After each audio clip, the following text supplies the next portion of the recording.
नमस्कार दोस्तों, स्वागत है मेरे चैनल पर। आज की कहानी आपको रोंगटे खड़े कर देगी। क्या आपने कभी किसी भूत या हवेली के बारे में सुना है, जहां एक राक्षसी बच्चा कैद है और उसकी भयानक चीखें रातों को गूंजती हैं? आज हम आपको एक ऐसी ही हवेली की कहानी सुनाएंगे, जहां जिज्ञासा और लालच कुछ युवाओं को भयानक परिणामों की ओर ले जाता है। तो चलिए इस रहस्यमयी हवेली के अंदर चलते हैं और जानते हैं कि वहां क्या हुआ था। वीडियो में आगे बढ़ने से पहले हमारे YouTube channel horror Hindi subscribe करें और वीडियो को लाइक और शेयर करना ना भूलें। तो चलिए शुरू करते हैं। गांव के बाहरी इलाके में घने जंगल की छाया में एक बूढ़ी हवेली खड़ी थी। समय ने उस पर अपनी करुण कृपा बरसाई थी। टूटी खिड़कियां मानो खाली आंखों की तरह दूर तक देख रही थीं और जर्जर छत के नीचे अतीत की कहानियां दबी सी पड़ी थीं। गांव वाले इस हवेली को भूत बंगला कहते थे और इसके आसपास भी नहीं भटकते थे। कहते थे कई साल पहले एक अमीर जमींदार इस हवेली में रहता था। उसके पास अपार धन दौलत थी, लेकिन कोई संतान नहीं। एक तांत्रिक के चक्कर में पड़कर उसने अपनी पत्नी के साथ एक काला जादू किया, जिससे उसे एक बेटा पैदा हुआ। परंतु उस काले जादू का असर भयानक था। जमींदार की पत्नी उसी रात रहस्यमय ढंग से मर गई और बेटा तो पैदा हुआ, पर एक राक्षसी रूप में। भयभीत जमींदार ने उस राक्षसी बच्चे को हवेली के एक गुप्त तहखाने में कैद कर दिया, जहां वह लगातार भूखा प्यासा रहता था, सिर्फ अपनी मां की हड्डियों को कुतरता हुआ। जमींदार कुछ समय बाद ही पागल हो गया और हवेली में ही मर गया। तब से हवेली में हर रात अजीब हरकतें होती, चीखें सुनाई देती, परछाइयां नाचती और कभी कभी हवा में खून की गंध फैल जाती। एक दिन शहर से एक युवक आर्यन गांव में आया। वह पुराने किस्सों का शौकीन था और भूत पिशाच जैसी चीजों में उसका भरोसा नहीं था। उसने भूत बंगले के बारे में सुना और अपनी जिज्ञासा शांत करने के लिए वहां जाने का फैसला किया। गांव वालों ने उसे मना किया, पर वह नहीं माना। रात होते ही आर्यन टॉर्च जलाकर हवेली के पास पहुंचा। जर्जर दरवाजा धक्का देकर खोला और टूटी सीढ़ियों से ऊपर चढ़ गया। अंदर का वातावरण दम घुटने वाला था। धूल की परतें जमी हुई थीं और हवा में एक सड़ा हुआ गंध था। हर आहट पर आर्यन चौंक जाता। कभी दीवार पर परछाई सी हिलती, कभी टूटी खिड़की से हवा का झोंका आकर दरवाजा पटक देता। एक कमरे में उसने एक पुरानी डायरी देखी। जमींदार की लिखावट में लिखा था कि काले जादू का बुरा असर हुआ है और अब उसे हटाने का कोई रास्ता नहीं है। डायरी पढ़ते हुए आर्यन को अजीब सी सिहरन महसूस हुई। अचानक अंधेरे से एक भयानक चीख निकली। आर्यन घबराकर पीछे मुड़ा। सामने अंधेरे के कोने से दो लाल आंखें चमक रही थीं। एक राक्षसी आकृति जंगली बालों और खून से लटपट दांतों के साथ उस ओर लपकी। आर्यन चीखते हुए वापस भागा, पर राक्षस तेजी से उसके पीछे था। सीढ़ियों से गिरता पड़ता हुआ आर्यन बाहर निकला और हवेली से दूर भागने लगा। वह जंगल में भटकता रहा। राक्षस की गुर्राहट लगातार उसके पीछे आती रही। सुबह होने तक वह बेहोश होकर जमीन पर गिर पड़ा। जब गांव वालों ने उसे पाया तो वह बुरी तरह घायल था और बड़बड़ाते हुए भूत बंगले के राक्षस की बातें कर रहा था।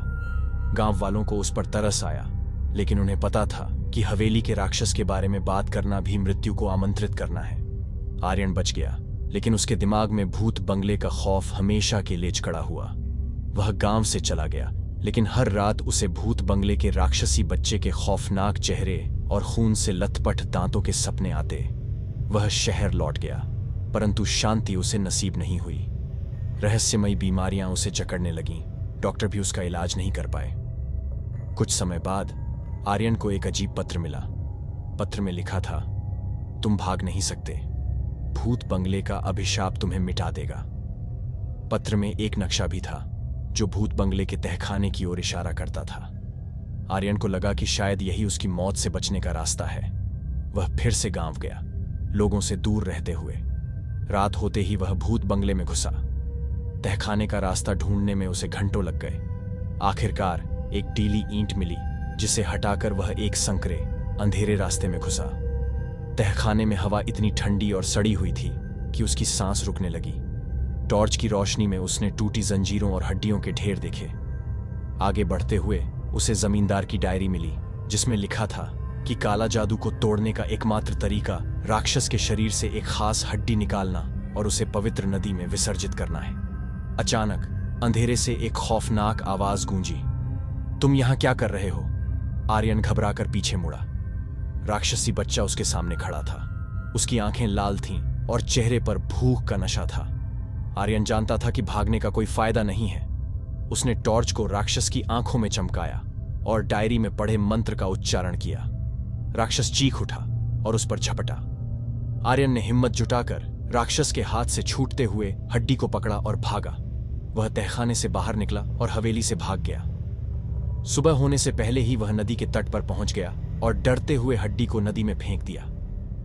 नदी का पानी हड्डी को बहा ले गया और एक पल के लिए आर्यन को लगा कि अभिशाप खत्म हो गया है। लेकिन जैसे ही सूरज निकला, आर्यन जमीन पर गिर पड़ा। उसके शरीर से एक काला धुआं निकल रहा था और उसकी आंखों में वही लाल चमक आ गई थी जो राक्षस की आंखों में थी। आर्यन मर गया था, परंतु भूत बंगले का अभिशाप अब उसके शरीर में समा गया था। गांव के बाहर जंगल की छाया में पुरानी हवेली अब भी खड़ी है। रात में कभी कभी राक्षसी हंसी की गूंज सुनाई देती है, जो गांव वालों को याद दिलाती है कि भूत बंगले का रहस्य और उसका अभिशाप कभी खत्म नहीं होगा, और जो कोई भी उसकी तरफ आकर्षित होगा वह भी उसी अंधेरे भाग्य में शामिल हो जाएगा। गांव में खबर फैल गई कि आर्यन वापस आया और फिर लापता हो गया। कई दिनों तक उसकी कोई खबर नहीं मिली। अंततः कुछ ग्रामीणों ने तलाशी अभियान चलाया और जंगल में आर्यन का शव पाया। उसका चेहरा भयानक रूप से बिगड़ा हुआ था, मानो किसी अज्ञात शक्ति ने उसे अंदर से बाहर निकाल दिया हो। शव को गांव में वापस लाया गया, लेकिन कोई भी उसे छूने को तैयार नहीं था। रात हुई और भयानक चीखें फिर शुरू हो गईं। इस बार आवाजें अलग थीं, मानो दो प्राणी लड़ रहे हों। डर के मारे गांव वाले अपने घरों में दुबके रहे। सुबह होने पर जंगल की ओर से एक भयानक गंध आने लगी। गांव वाले हिम्मत करके जंगल की ओर गए और वहां उन्हें एक खौफनाक दृश्य देखने को मिला। आर्यन का शव गायब था। उसकी जगह हवेली के भूत बच्चे का विकृत रूप पड़ा था। उसके शरीर से एक काला धुआं निकल रहा था और उसकी आंखों में एक भयानक चमक थी। यह देखकर गांव वाले समझ गए कि आर्यन के मरने से मंत्र का कोई असर नहीं हुआ, उल्टा अभिशाप और भी मजबूत हो गया। अब राक्षस मानव का रूप धारण कर चुका था और उसका बदला लेने का इरादा था। हर रात भूत बच्चा गांव का दौरा करता। वह घरों में घुसता और लोगों को खींचकर जंगल में ले जाता, जहां उनका कभी पता नहीं चलता था। गांव में दहशत का माहौल छा गया। लोग अपने घरों को छोड़कर भागने की सोचने लगे। एक रात बूढ़ी गांव की धात्री, जो गांव के इतिहास की जानकार थी, एक पुराने ग्रंथ में कुछ पढ़कर चौंकी। ग्रंथ में लिखा था कि भूत बच्चे को शांत करने के लिए उसे उसकी मां की आत्मा से मिलाना होगा, क्योंकि उसकी मां का प्यार ही उसके क्रोध को शांत कर सकता है। गांव वालों ने तय किया कि वे हवेली में छिपी जमींदार की पत्नी की कब्र खोदेंगे और उसकी आत्मा को बुलाएंगे। यह एक खतरनाक काम था, लेकिन उनके पास कोई विकल्प नहीं था। एक अंधेरी रात गांव के कुछ बहादुर लोग हवेली के पास गए और कब्र खोदने लगे। अचानक राक्षस प्रकट हुआ और उन पर हमला कर दिया। कई लोग मारे गए, लेकिन बाकी लोग हार नहीं माने। उन्होंने कब्र खोदकर जमींदार की पत्नी की हड्डियों को निकाला और एक अनुष्ठान किया। अनुष्ठान के दौरान हवा में एक ठंडी लहर दौड़ी और हड्डियों के ऊपर एक धुंधली आकृति दिखाई दी। यह जमींदार की पत्नी की आत्मा थी। उसने राक्षस को देखा और उसके चेहरे पर करुणा का भाव आया। वह धीरे धीरे राक्षस के पास गई और उसे छू लिया। राक्षस का शरीर कांपने लगा। उसका गुस्सा धीरे धीरे कम होता गया और उसकी जगह उदासी ने ले ली। उसने अपनी मां की आत्मा को पहचाना और आंसू बहाए। उसकी चीखें अब दर्द की थीं, क्रोध की नहीं। मां की आत्मा ने उसे बताया कि उसे इस भयानक रूप में रहने के लिए मजबूर होना पड़ा। उसने राक्षस को क्षमा करने और शांति पाने के लिए कहा। धीरे धीरे राक्षस का शरीर कमजोर होने लगा और अंततः वह धुएं में बदलकर गायब हो गया। जमींदार की पत्नी की आत्मा भी शांत हो गई और गायब हो गई। गांव में फिर से शांति स्थापित हो गई, लेकिन हवेली का भयानक रहस्य हमेशा के लिए उनके दिलों में दफन हो गया। गांव में वे जानते थे कि भूत कभी सचमुच क्षणिक राहत, तूफान से पहले की खामोशी। हवेली अब भी वहीं खड़ी थी, जंगल की छाया में गुप्त रहस्य समेटे हुए। गांव वाले हवेली के पास जाने से कतराते थे, लेकिन उनकी जिज्ञासा भी कम नहीं हुई थी। कुछ युवा बहादुरी दिखाने के लिए और अफवाहों को सच साबित करने के लिए रात में हवेली के पास पहुंचे।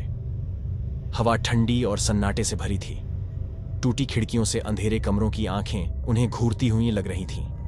एक युवक विजय ने हौसला बढ़ाते हुए कहा, कुछ नहीं है यहां, सिर्फ बचपन के डर की कहानियां। उनमें से एक शांत स्वभाव का लड़का राहुल बोला, कुछ साल पहले भी कुछ लोगों ने ऐसा ही सोचा था, फिर कभी वापस नहीं आए। उनकी बहस जारी रही, परंतु किसी ने हवेली के अंदर जाने की हिम्मत नहीं जुटाई। तभी अचानक हवेली के भीतर एक रोशनी चमकी, मानो किसी ने दिया जलाया हो। युवाओं में सन्नाटा छा गया। क्या हवेली में कोई रहता था, या फिर विजय अपनी बहादुरी साबित करने के लिए टूटा हुआ दरवाजा धक्का देकर अंदर घुसा।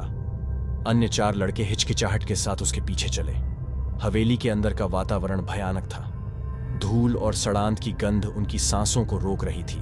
चीखें और फुसफुसाहट उनकी कल्पना को भ्रमित कर रहे थे। वे धीरे धीरे आगे बढ़े। रोशनी एक कमरे से आ रही थी। दरवाजा खुला हुआ था। विजय सबसे आगे चलते हुए कमरे में झांका। कमरे के बीचों बीच एक मेज पर एक दिया जल रहा था। दिए के सामने एक किताब खुली पड़ी थी। विजय जिज्ञासावश किताब के पास गया। जैसे ही उसने किताब छूने को हाथ बढ़ाया, हवा में एक ठंडी लहर दौड़ी। दिया बुझ गया और अंधेरे ने उन्हें पूरी तरह से घेर लिया। चीखें तेज हो गईं, मानो हजारों आत्माएं एक साथ चीख रही हों। अचानक कमरे की दीवारों पर अजीब निशान उभरने लगे, खून से लिखे हुए अक्षर जो उन्हें चेतावनी दे रहे थे। वापस जाओ, तुम उसे जगाने का प्रयास मत करो। डर के मारे युवा भागने लगे। विजय भी किताब को छोड़कर भागने लगा, लेकिन वह बहुत देर कर चुका था। उसके पैर जमीन से उठ गए और वह हवा में लटकने लगा। अंधेरे में 2 लाल आंखें चमकीं। वह वही राक्षसी बच्चा था, लेकिन अब वह पहले से भी अधिक क्रूर और भयानक दिख रहा था। उसकी आवाज गूंजी, तुमने उसे जगाया है, अब तुम उसके गुस्से का सामना करोगे। राक्षस ने विजय को निचोड़ा और उसकी चीखें हवेली की टूटी दीवारों में गूंजने लगीं। अन्य 4 युवा दहशत में हवेली से भाग निकले। वे गांव तक दौड़ते रहे। पीछे से राक्षस की हंसी उनकी रीढ़ की हड्डी में सिहरन पैदा कर रही थी। गांव पहुंचकर उन्होंने जो कुछ देखा, उससे उनका खून जम गया। गांव खाली था। हर घर का दरवाजा खुला था, लेकिन कोई नहीं था। जमीन पर खून के निशान बिखरे थे, जो बताते थे कि गांव वालों को राक्षस अपने साथ ले गया था। रात भर युवा हवेली के आसपास भटकते रहे, मदद की पुकार लगाते रहे, लेकिन कोई जवाब नहीं मिला। सुबह होते ही हवेली के चारों ओर कोहरे का घना पर्दा छा गया था। युवाओं को यकीन ही नहीं हुआ कि गांव कहां गायब हो गया। हवेली अब पहले से भी ज्यादा भयानक दिख रही थी, मानो हंस रही हो उनकी किस्मत पर। दिन बीतते गए, हफ्ते, महीने। युवाओं को कोई नहीं ढूंढने आया। वे अकेले रह गए थे, इस भयानक रहस्य और पछतावे के बोझ के साथ। एक रात जंगल से एक महिला की आवाज सुनाई दी। वह धीमी, मधुर आवाज थी, उन्हें पुकार रही थी। उम्मीद की किरण जगाते हुए वे आवाज की ओर दौड़े। जंगल की गहराई में उन्हें एक बूढ़ी महिला मिली। उसके कपड़े फटे हुए थे और उसकी आंखों में गहरा दुख झलक रहा था। वह उन्हें गांव से जाने और कभी पीछे न मुड़ने की चेतावनी देने लगी। यह शापित जगह है, उसने कहा। तुम्हें यहां से निकल जाना चाहिए, वरना तुम भी उसी भयानक भाग्य को भोगोगे। उसने उन्हें बताया कि गांव वालों को राक्षस ने अपनी कैद में कर लिया है। वह उन्हें अमर कर रहा है, मगर एक भयानक रूप में। वे ना मर पा रहे हैं, ना जी पा रहे हैं, बस राक्षस के गुलाम बने हुए हैं। युवाओं ने उस भयानक दृश्य की कल्पना की और उनकी हिम्मत टूट गई, लेकिन वे बूढ़ी महिला पर भरोसा नहीं कर पाए। उन्हें लगा यह कोई नया जाल हो सकता है। उस रात उन्होंने उस बूढ़ी महिला को फिर देखा। इस बार वह हवेली के सामने खड़ी थी। उसके हाथों में एक जलती हुई मशाल थी। उसने मशाल हवा में घुमाई, जिससे आग के गोले बनकर हवेली की टूटी खिड़कियों में घुसने लगे। हवेली के अंदर से चीखें गूंजने लगीं। राक्षस की क्रोधित दहाड़ सुनाई दी। मशाल की रोशनी में युवाओं ने देखा कि वह बूढ़ी महिला हवा में उठी और हवेली के अंदर गायब हो गई। कुछ पल बाद हवेली में एक भीषण विस्फोट हुआ।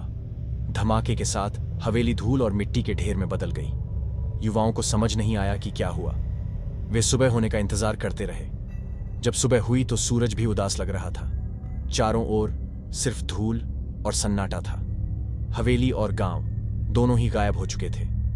जमीन पर सिर्फ उन्हीं के जूतों के निशान बचे थे, जो उनकी मौजूदगी का एकमात्र सबूत थे। युवा गांव से दूर चले गए, अपने मन में डर और रहस्य का बोझ लिए हुए। उन्हें नहीं पता था कि हवेली वास्तव में नष्ट हुई थी या फिर किसी दूसरी भयानक दुनिया में चली गई थी। अपने रहस्यों और राक्षस को लेकर। कभी कभी रातों में आसपास के गांवों में अजीब सी आवाजें सुनाई देती हैं, चीखें, हंसी और दीवारों पर अजीब निशान। लोग गांव वालों के बारे में कहानियां सुनाते हैं जो अमर होकर भटकते हैं, राक्षस की कैद में कैद हैं। कोई नहीं जानता कि हवेली का भयानक रहस्य सचमुच खत्म हुआ है या सिर्फ छिप गया है, और यही उस रहस्य का सबसे डरावना हिस्सा है। दोस्तों, कहानी यहीं खत्म नहीं होती। सूरज निकला, लेकिन उसके साथ एक सवाल भी उभरा। क्या हवेली का भयानक रहस्य सचमुच खत्म हो गया था या सिर्फ छिप गया था? ये सवाल आज भी गांव वालों के दिलों में डर पैदा करता है। कभी कभी रात के अंधेरे में हवा में अजीब सी आवाजें सुनाई देती हैं, मानो कोई फुसफुसा रहा हो। क्या वो राक्षस वापस आ गया है या ये सिर्फ हमारी कल्पना का खेल है? ये फैसला आपको ही करना है। अगर आपको ये कहानी अच्छी लगी तो लाइक बटन जरूर दबाएं और अपने दोस्तों के साथ शेयर करें। कमेंट में बताएं कि क्या आप भी कभी ऐसी किसी रहस्यमयी जगह पर गए हैं, और अगर हां तो क्या हुआ। आपको डराने के लिए जल्द ही मिलते हैं। तब तक के लिए अलविदा।